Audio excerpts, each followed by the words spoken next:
Kahalala Yahweh Bahashem Yahushai. Waha Raha Kodash. All praises and glory go to you, Lord. Double honors and respect go to our apostles, our elders, and our teachers, the men of Great Millstone. To you I say Shalom. And double honors, that'll forever be in my heart. Okay?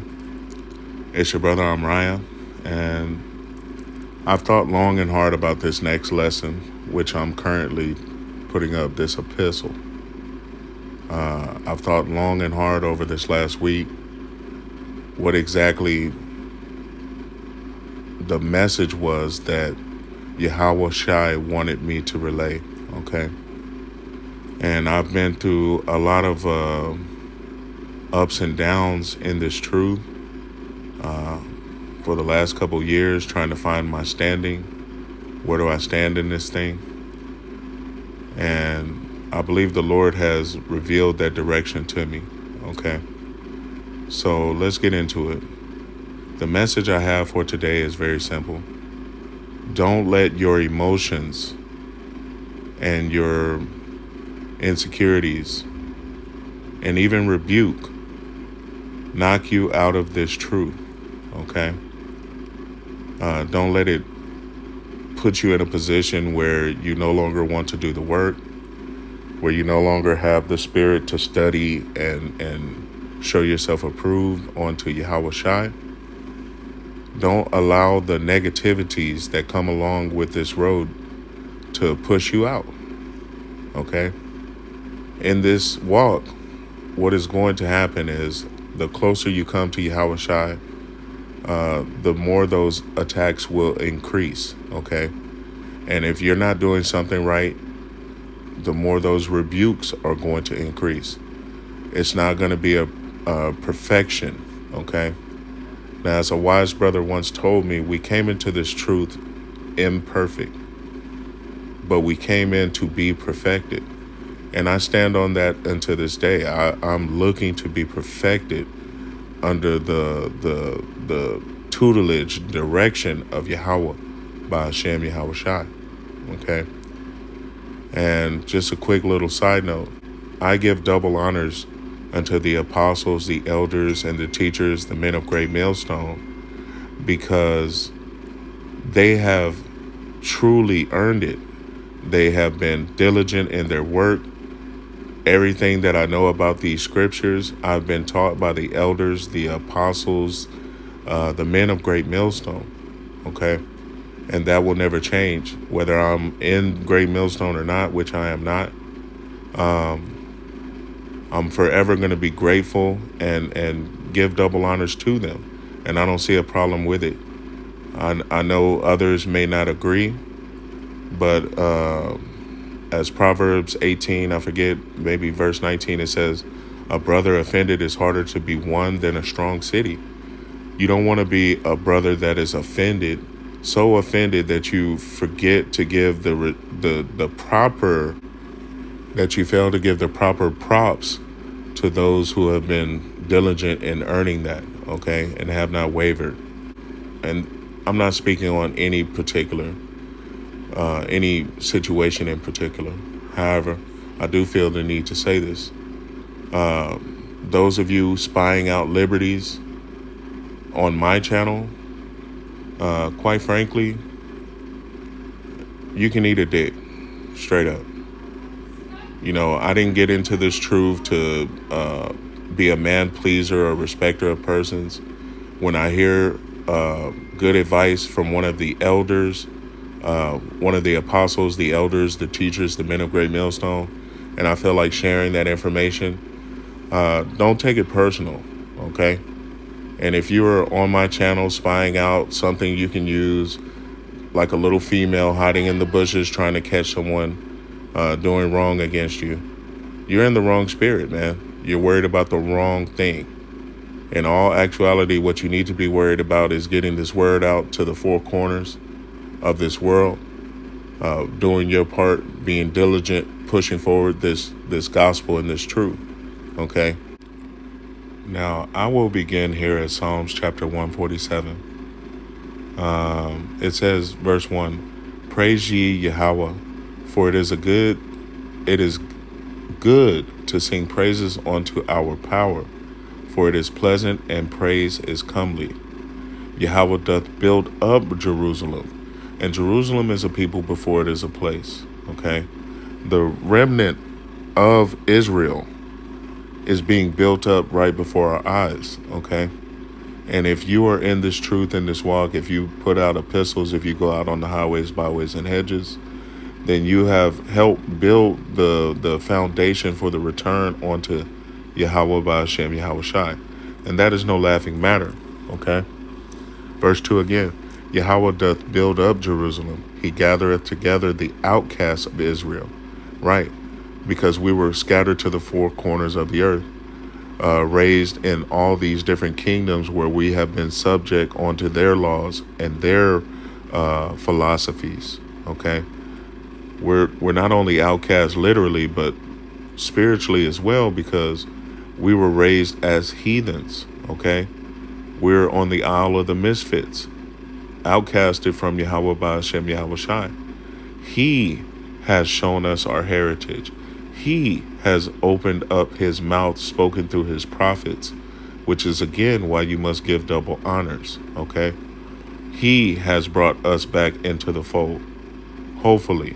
Okay, and with that being said, yeah, he's building up Jerusalem as we speak. Again, Jerusalem is a people before it is a place. Verse 3, he healeth the broken in heart. Right, because on the bottom we have had our hearts broken. Okay, we've been devastated and oppressed and stomped on in all these different nations where we have been scattered. But verse 3 tells us something important. He healeth the broken in heart, right? And bindeth up their wounds. Okay, he's going to make everything all right. I'm going to skip down a couple verses. Verse 6, Yahweh lifteth up the meek. He casteth the wicked down to the ground, right? And this says something very important to me. Okay, he lifted up the meek, the humble, the tamed, the broken in heart. Okay, but he casteth the wicked down to the ground. So when you're cast down to the ground, it's literally a sign. And the scripture indicates that that sign is that you're wicked. Okay, and don't go shooting the messenger on this one. It is what it is. If you find yourself outed out of GMS in particular, and I don't hold any ill will towards any brother in GMS. I love all those brothers, all different spirits, all different types of men. Some you get along with, some you're not going to, but at the end of the day, I love all those brothers. And the Lord is the one, the captain of the ship. So again, he casteth the wicked down to the ground, as it says in verse 6. It has nothing to do with men. We're not out here to be a respecter of persons, but you will be a respecter of Yahweh Ba'ashem Yahweh Shai. Okay? Now, it stands to reason that you must aim to please Yahweh Ba'ashem Yahweh Shai. And when you have done this, he will fight for you. He will stand up for you. He will heal your broken heart and bind up your wounds. Okay? And it's just that simple. It has nothing to do with particular men of sorts. It has nothing to do with Shaitan. Shaitan is a tool of Yahweh Ba'ashem Yahweh Shai. He has to follow instructions. Okay? The men you run across in this truth, they are tools. They have to follow Yahweh Ba'ashem Yahweh Shai's instruction. Okay? So again, I don't understand where this weak nature comes from when it comes to holding grudges and all this other jazz that goes on in this, when in fact you need to be asking Yahweh Shai, hey, what is it in me that you want to heal? Matter of fact, let's get it, because this has been on my heart too. This is Psalms chapter 51. Okay? And I'll begin at verse 1. It says, have mercy upon me, O Yahweh Ba'ashem Yahweh Shai, according to thy loving kindness. According unto the multitude of thy tender mercies, blot out my transgressions. Wash me thoroughly from mine iniquity and cleanse me from my sin. Right. We should all obtain to this goal that Yahweh Ba'ashem Yahweh Shai will have mercy and wash me thoroughly from mine iniquity and cleanse me from my sin. For I acknowledge verse 3, for I acknowledge my transgressions and my sin is ever before me. Right. You can't walk around saying you've done nothing wrong. That's a wicked mindset. Okay. And at the end of the day, we're all worthy of death. We've all committed sins. So what we're trying to do is get back into the good graces of Yahweh Ba'ashem Yahweh Shai, that he may gather the outcasts of Jerusalem. And if you intend on being a remnant, the remnant that is saved by Yahweh Ba'ashem Yahweh Shai, you must ask him to wash you thoroughly. Okay? And sometimes that comes with rebuke. Sometimes that comes with a very lonely place in this truth. It doesn't mean you get to hold grudges and be a little bitch and spy out others' liberties or click up and do a whole bunch of foolishness. What it means is that you should be looking in the mirror and finding out what it is in you that Yahweh Ba'ashem Yahweh Shai needs to burn off. Okay? Now I'll skip down a little bit. Verse 6, behold, thou desirest truth in the inward parts, and in the hidden part thou shalt make me to know wisdom. Purge me with hyssop, and I shall be clean. Wash me, and I shall be whiter than snow. Make me to hear joy and gladness, that the bones which thou hast broken may rejoice. Hide thy face from my sins, and blot out all mine iniquities. And here's the important part, verse 10. Create in me a clean heart, O God, and renew a right spirit within me. Right. Brothers, you can take it how you want to take it. The word is the word. And Isaiah 8:20 says, if you speak not according to this word, is because there is no light in them. It all comes down to this word. So the word is telling you in verse 10, create in me a clean heart, O Yahweh Ba'ashem Yahweh Shai, and renew a right spirit within me. Right. And sometimes that's what this adversity is for, to create in you a clean heart and to renew in you a right spirit. Okay. And that's what I'm praying for all of my brothers in this truth. Whether you agree or disagree, it doesn't matter.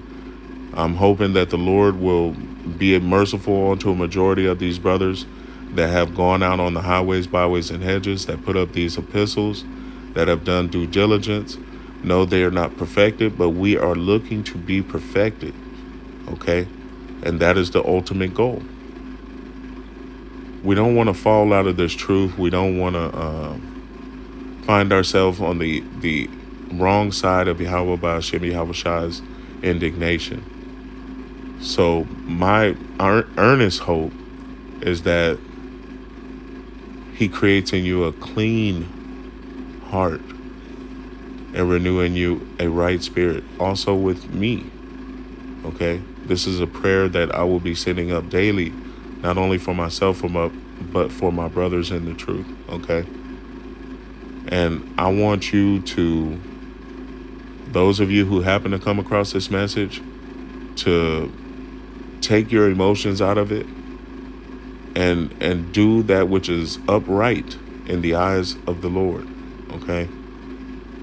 Don't find yourself on the outs with Yahweh Ba'ashem Yahweh Shai, because you are turning on the little ones. And the little ones, as it was taught to me in the beginning, are the believers. Your brothers in the truth, your sisters in the truth. The ones that are putting forth their best foot, don't go trying to knock them out or knock them off because you are hurt. Okay? Don't try to get them to turn against the apostles, the elders, the teachers of Great Millstone because you are hurt. Look in the mirror and find out what it is that Yahweh Shai wants to fix inside of you. Okay? Don't look outwards. And don't think just because you know a few more scriptures than I do that I don't know what I'm saying to you. As a man who's lived a little bit longer than some of you other brothers in this truth, What I will tell you is I do understand that you must make yourself as a child, okay? So you can't be all proud and arrogant. You have to humble yourself down to be able to hear the message from Yahweh Ba'ashem Yahushai. I want to say, call Halayim La Yahweh Ba'ashem Yahushai for this message. Hopefully it has been edifying. Until the next time, Israel, Shalom.